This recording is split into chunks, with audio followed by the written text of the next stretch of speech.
That's what it is. All right, let's get to our special guest, man. Shout out to this man. And honestly, shame on us for not having him on earlier. This dude continuing to cook, he's just a pot of magic every fucking week. Very busy. If you're not following him, I don't know what you're doing. All right, if you're on Instagram, follow this man at Chef Geech. He's joining the program now. So please welcome to the show, Mr. Chef Geech, a musician, a Lions fan, an influencer, and of course, he's filled with opinions. We're gonna help him get those out. Chef Geech, how you doing, my man? What's going on, fellas? Man, long time no see. Oh yeah, great to have you back on. Obviously, situation, but great to have you back on. Yeah, definitely, man. I miss you boys. Yeah, hey, we miss you too, brother. Hey, you're doing a lot of things. I see you on sport. Hey, I mean, this dude's hanging out with, Scott Hansen. He's doing all this stuff, man. He's Hollywood. I get hey, big time now. Let's go. He's doing, and he's coming out with music, like he's doing his thing. So, Geech, I appreciate you for joining. I want to ask you right away. I mean, the Monday night game, the Seahawks game, Lions are coming out. I mean, Jared Goff, perfect. You already, released your thing on it, which you guys can check out, of course, on his Instagram. Yeah. What'd you think of that game and just the offense coming back to life against the Seahawks? Oh man, I love the offense. I'm gonna be straight honest with you though. Like, I'm not too impressed. That was a super injured Seahawks defense, super injured. But at the same time, they was injured on the D line, and we got an immaculate offensive line. So I don't think it would have made too much of a difference. But I was happy on offense. I mean, we did a good job. We did what we were supposed to do. I'm not too surprised by anything we do no more. It's like it's time to put up or shut up. Like, we doing everything that we supposed to do on offense last year, this year, and defense just gotta figure it out. They gotta get together. Yeah, it's a chemistry thing. I feel like more so. Like last year, I definitely feel like it was we missing pieces thing. This year, I don't think it's the pieces. I just think it's a chemistry thing. Yeah. What do you what about like Terrion Arnold in the rookie, like the corner with Carlton Davis, and now you got a rookie with Terrion? How do you feel about him? All the penalties and stuff. I like TA. He just he come from, what I'm saying, like me and my brother was just talking about it on the phone. My brother pointed it out. He just come from a handsy establishment over there at Alabama, you know what I'm saying? So they real hands-on, so it didn't transition right over here to the NFL. So he get no PIs. I mean, I like the aggressiveness though. So it's just like I would rather that than somebody just keep getting mossed like Cam Sutton. So I'm not complaining about it. One thing I am kind of like, I don't know how y'all feel about it, but like, what's up with Ennis? Like, I was really sold on Ennis, and like he not getting in. So I don't know if it's not he don't got it, or like what is he like? I was sold on Ennis though. I think it has to do with he was kind of banged up coming into the season. When you have a guy like a who's a vet, you know what I mean? Like, it's going to be hard to bump him out of there. Obviously, you're not going to take Carlton out and Terrion. I mean, right. You're benching your first-round corner for your second-round corner. So I think Ennis is a guy that he'll get going. It just take him a little bit more time. But I love him. Yeah, I love Ennis too. That was actually my number one corner coming. That was who I wanted. I got receipts. I was like, yo, I want Ennis Rakestraw. I hope we get him if we don't get Terrion. And we got both of them. And I was like, wow, that's crazy. That's wild. I literally picked both of those players, like 1 and 2. Like, that's crazy.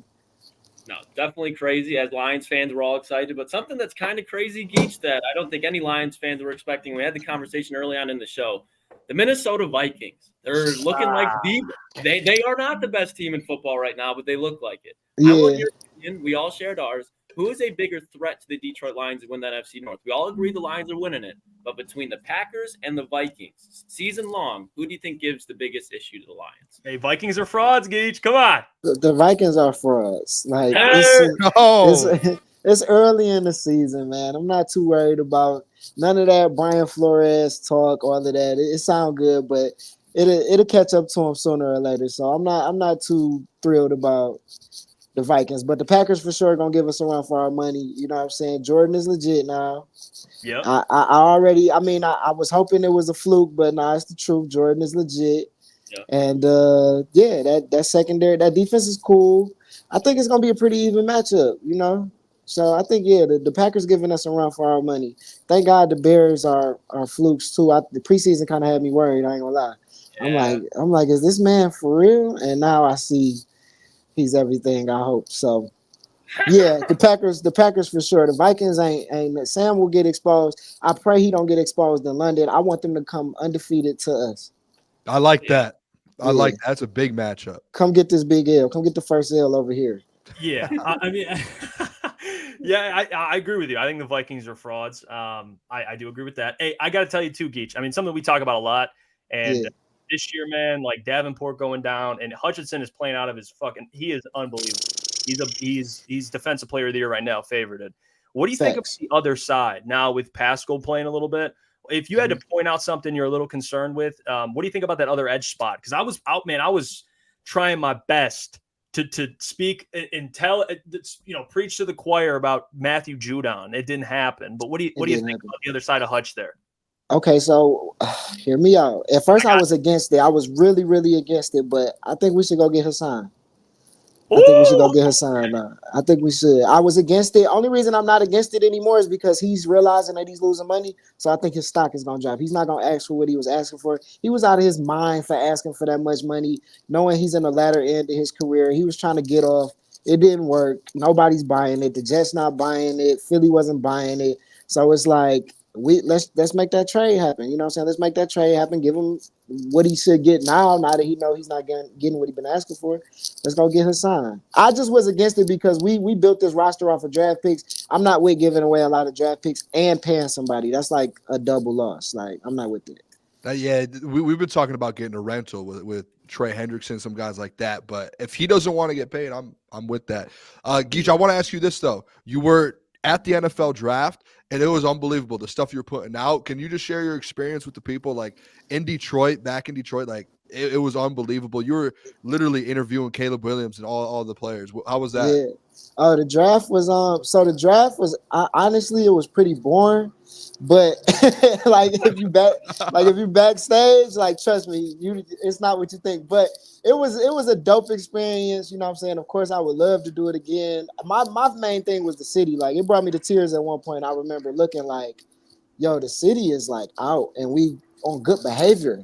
Yeah. So I was just like, man, like that really literally brought me to tears. But the actual working, like I was working and it wasn't I was backstage. It wasn't no signal, right? So I'm backstage, there's no signal, and I wanted to be like on the ground when we made our first pick.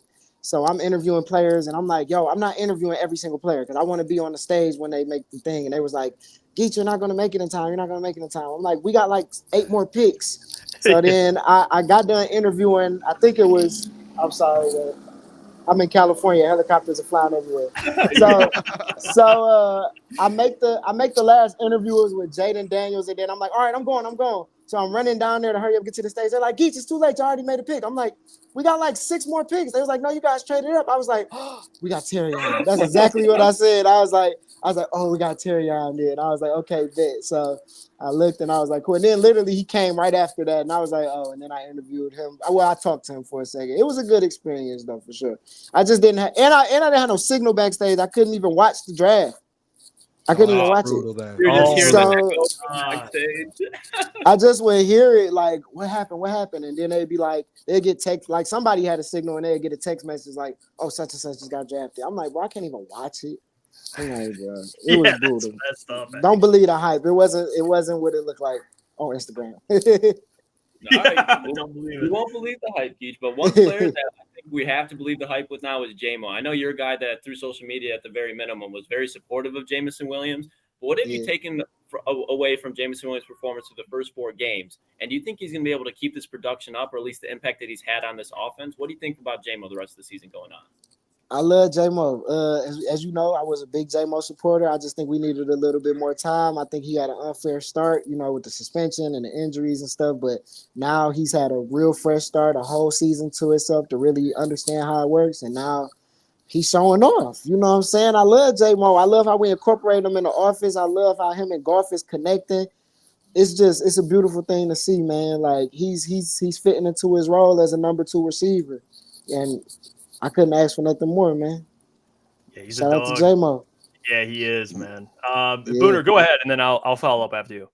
Yeah, you did the last video, and it was to start with the Jared Goff chants. I just want to ask you, are you all are we all on board with Jared Goff winning the Super Bowl here in Detroit and being the man? Because I don't know if you saw the first couple of weeks. There's all these people just negative Jared Goff comments. Mm-hmm. This man went 18 for 18, and he looked like an MVP player.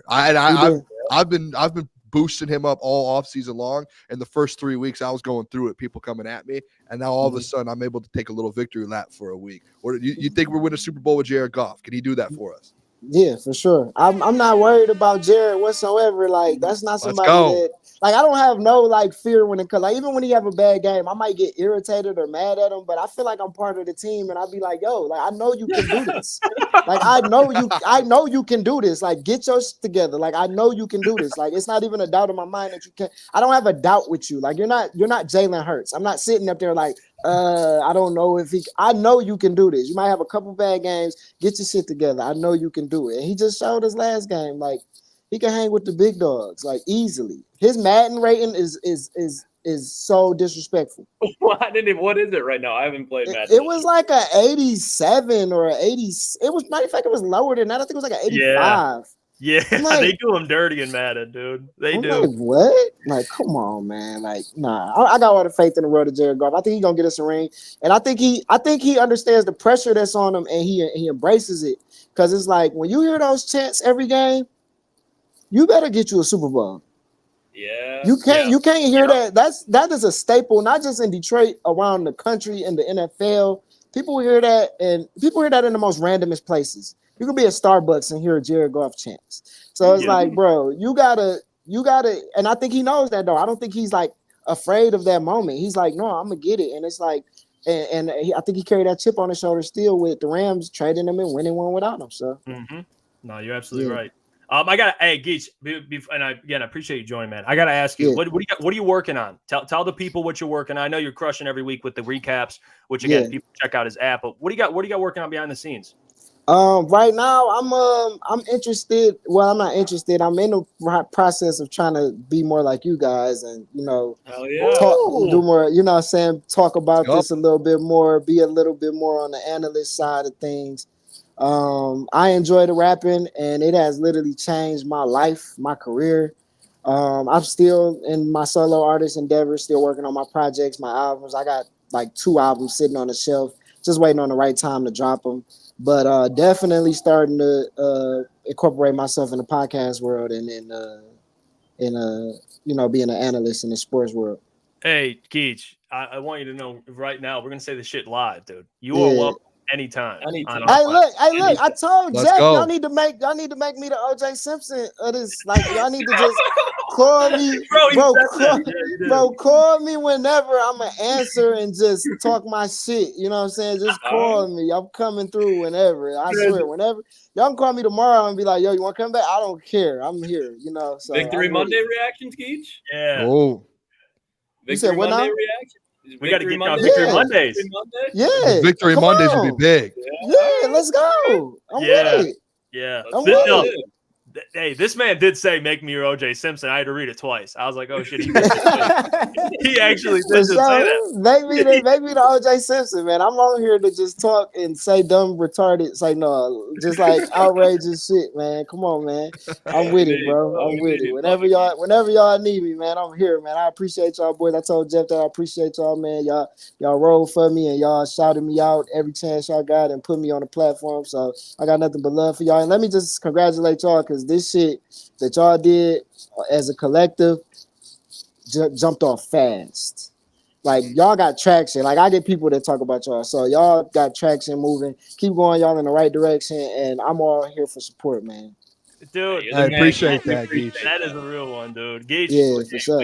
We appreciate you, bro. I mean, even you followed us right away. I mean, you were probably one of our first followers on the new account, Crunch Time Sports, when we made it. So it's been reciprocated, so we appreciate you for that. It's big time. Yeah, for sure. All day, bro. All day. Keep going. Well, we'll catch. Hey, Geech coming back for Victory Monday. So, I mean, you'll see. Let's go. Dallas Cowboys. Hey, I'm here.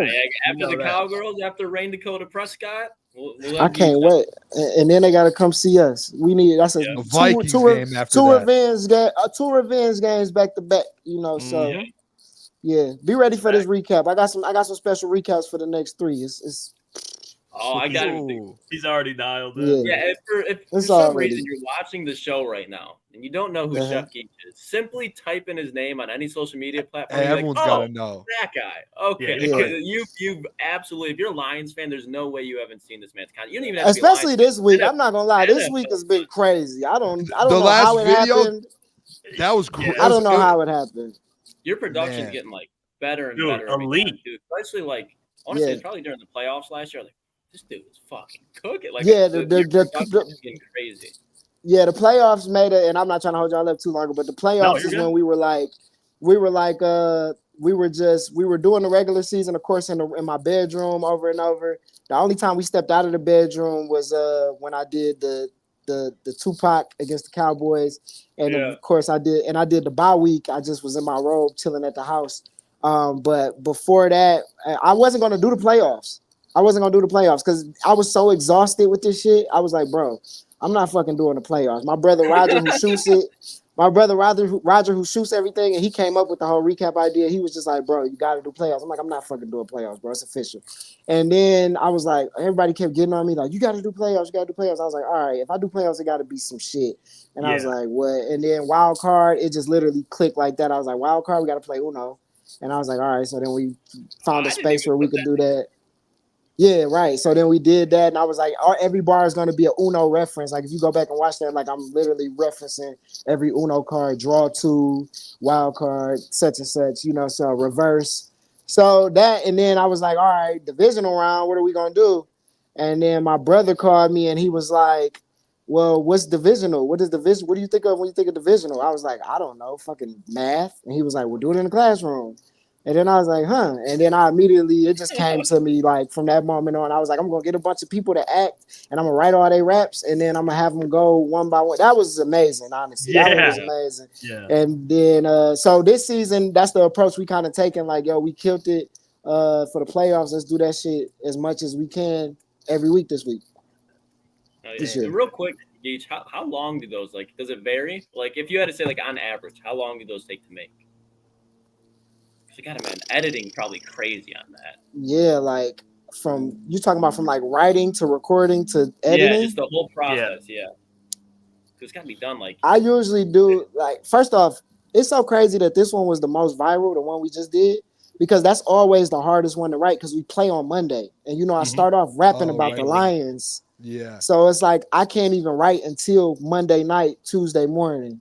So I'm writing it takes me probably about 5 hours to write the rap. Tops. And then we record the actual recording, probably takes another 2-3 hours, maybe 4. And then the editing probably takes another 4. So overall, it probably takes like 10-12 hours. Hey, what a turnaround. But we're starting at we're starting by like as soon as Monday Night Football go off. And I'm on PST, so football go off like around 8 o'clock. I'm writing at like 9, probably done writing by like 12 at night. I get some Z's in, wake up at 6 in the morning. We shooting, editing, trying to drop by 3 o'clock Eastern. Oh, yeah. My gosh. That's a turnaround. Yeah. Hey, domination right there, man. Right. To get this thing done. Yeah, it's hectic. I'm gonna make a content. We've been saying we're gonna make a content video showing people like they have no idea how. Man, it's difficult. It's very hard and tiring for sure. Yeah, and that's the thing too, and that's what I respect about you. Like you're bringing up some of the bars you were talking about, and it's like clicking now. Like that's why I got so much love for you because you're bringing up like, yeah, I mentioned this and this. I'm like, oh shit, he did. Oh, it is. Like, why did that just click months later, bro? So like much stuff it's so much stuff to go over people's head. I'll be like, yo, like, I'm gonna start pointing them out in the comments though. I'm gonna start pointing. I'll be trying to see who's gonna catch them though, like who's gonna catch them and stuff. And then, but nah, definitely, yeah. No, well, hey, we love you, Geech. You're welcome on this platform anytime, man. And guys, check him out on YouTube too. He's got a YouTube, not just social media, but his YouTube channel. He's posting his recaps on there as well. Geech, we'll see you for Victory Monday, my man. We'll get you back on. Let's go. All right. Let's do it. Hit me up. Let's do it. Victory Monday. See you guys later. I got you. All right, there you go, Mr. Chef Geech, the man, the myth, the legend. Hey, what's going on there? It's Jeff Iafrate. Appreciate you for finishing the video. You can check out one of the videos here suggested or show support by commenting, liking, and subscribing. And buy your merchandise, officialctsports.com.